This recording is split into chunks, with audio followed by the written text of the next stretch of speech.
What's up, everybody?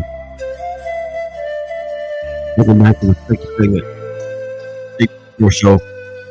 BGCSports Network. It's your boy Willie Epting Jr. checking in, man. Thank you guys out there for checking us out on Facebook, through my personal page, through the network's page, through the ShakeBack Media Group's page, as well as LinkedIn, YouTube, Instagram TV. I see you guys out there watching, and of course, Twitter.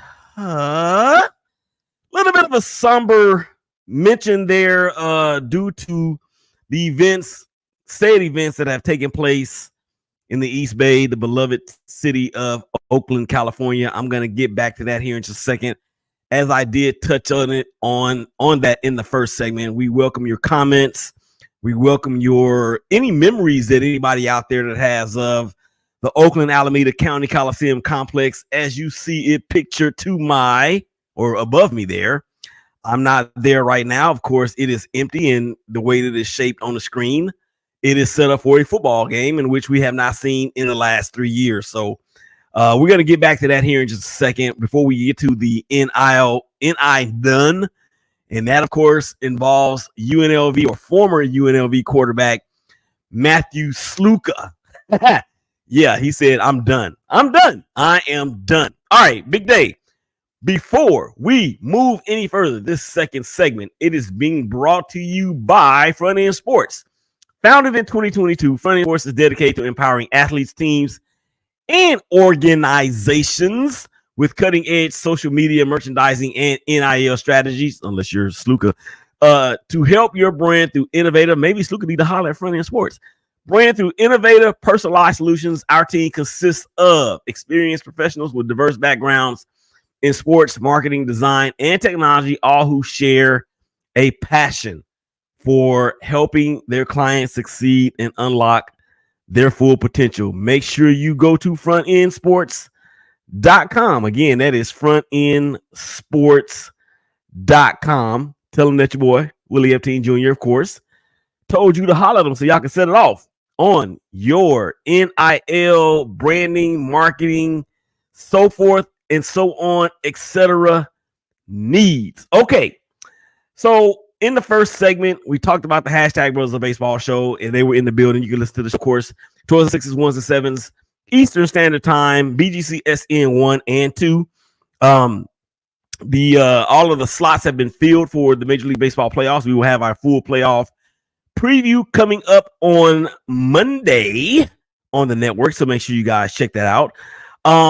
But at the end of the first segment, I was paying homage to this place right here.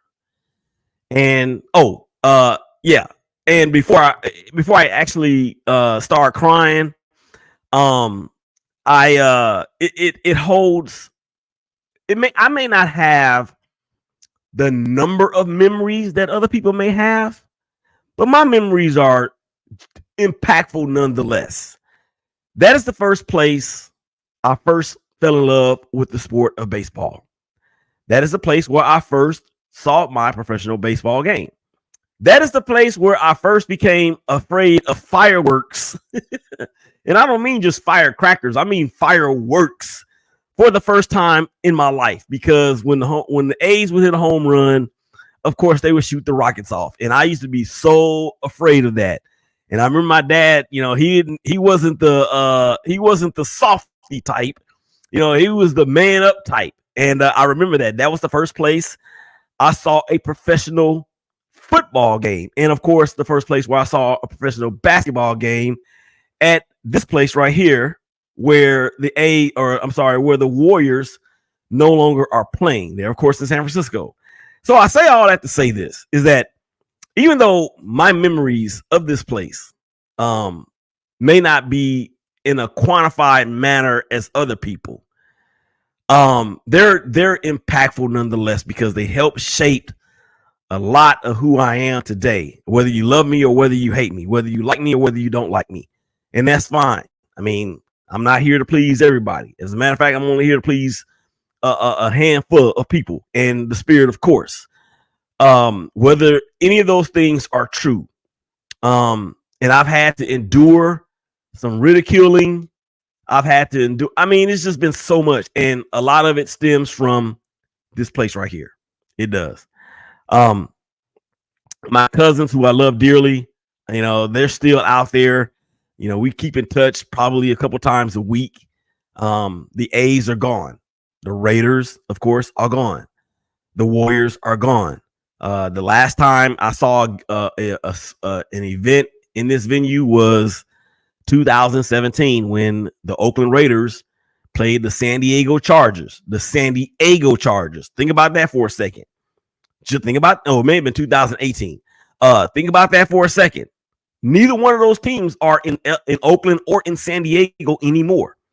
And Phillip Rivers, in typical Phillip Rivers fashion, takes the ball on the kick or from after the kickoff, after we scored a field goal, and he marches the Chargers right down the field, and they kick a field goal at the horn to beat the Raiders yet again. That wasn't the last game in Oakland, but it was the last game I saw in Oakland. So paying homage to the Oakland Alameda County Coliseum.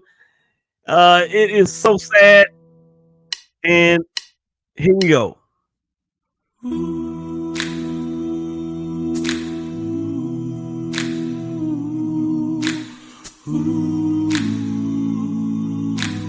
They will never be the same. I heard somebody say that doors may not be completely closed on the Coliseum. Why wouldn't they be? There will, as the way that city is currently constructed, I don't see how any way the expansion team will go there. I don't see it. The point can continue, whether it was the city or whether it was the franchise.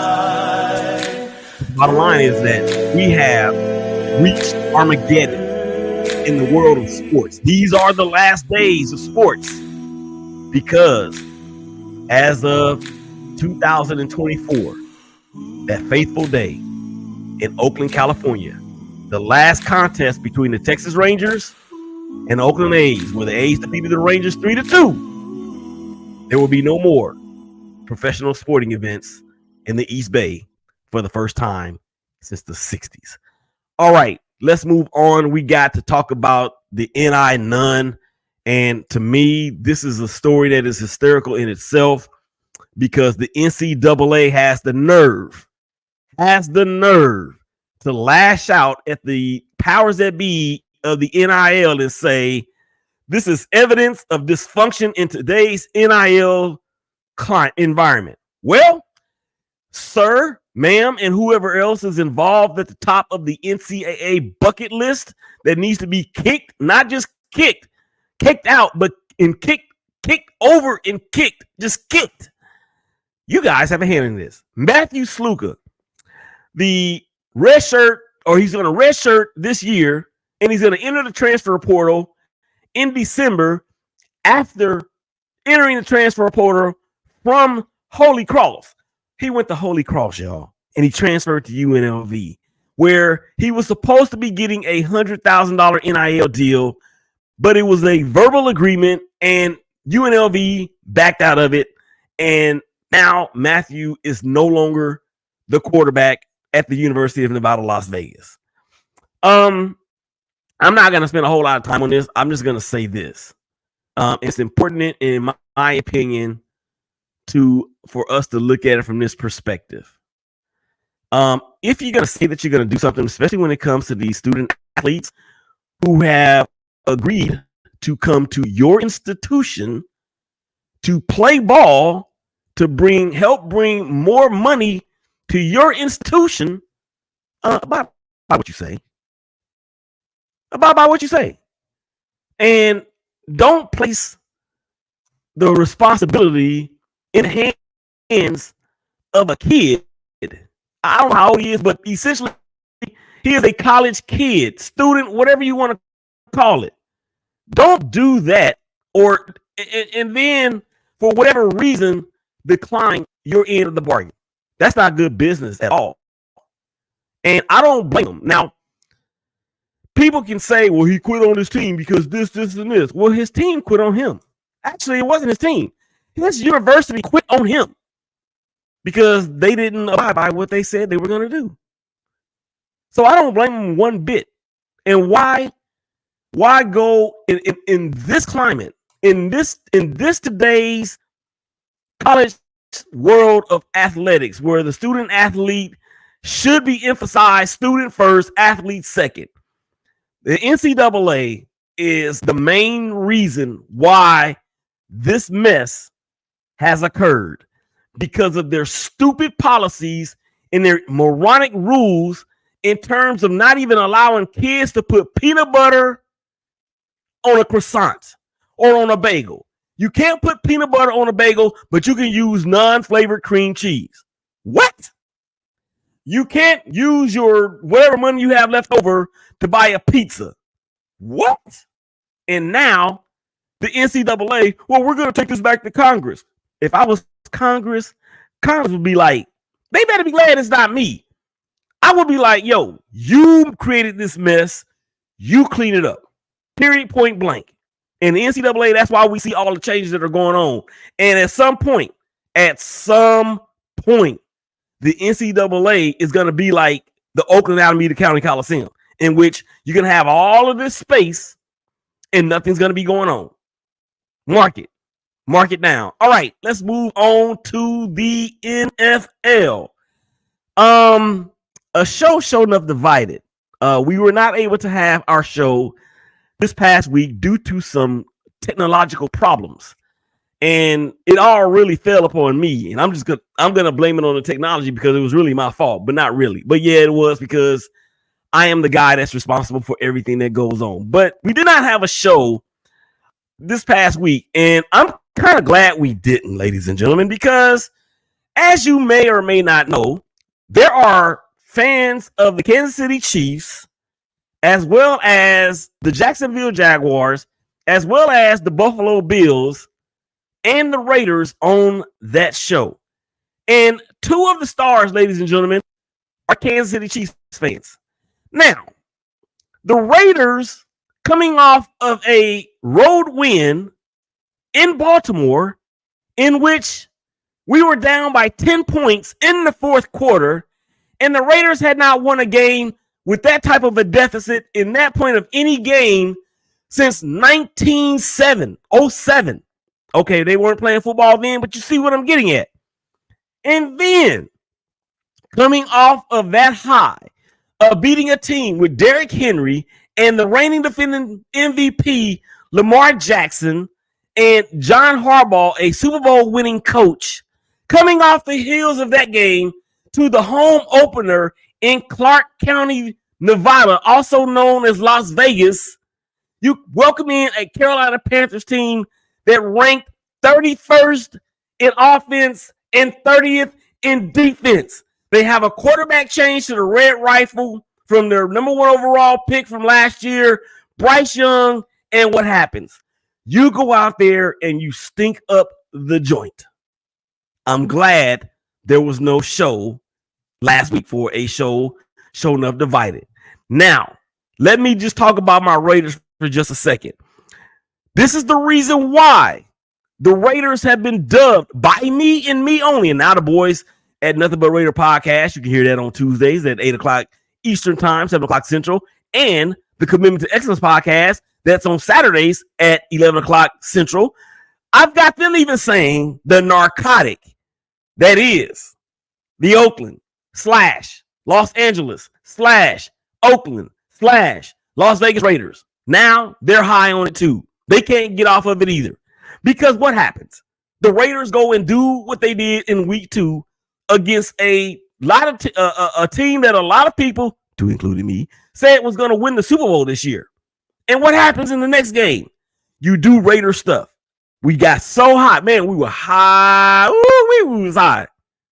And then on Sunday in week 3 against Carolina, they let the air out of the balloons. You know how when you blow up a balloon to its maximum capacity, and then you let the air out, and then it flies all over the place before it dies on the floor or on the ground?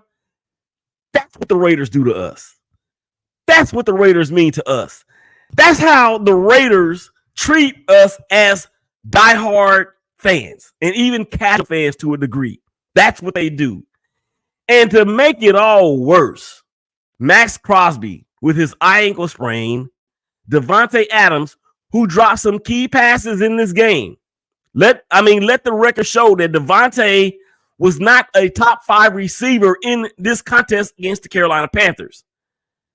They're both out for week 4 against a Cleveland Browns team that needs to win just as bad as we do. Max Crosby is out. Devontae Adams is out. Michael Mayer they're out. And Antonio Pierce, God, we love you, dog, or most of us love you. That game showed it showed kinks, and it showed concerns as to why some people think that you were not ready to be a head coach. There was no reason why. Not only did we lose, we didn't even show up.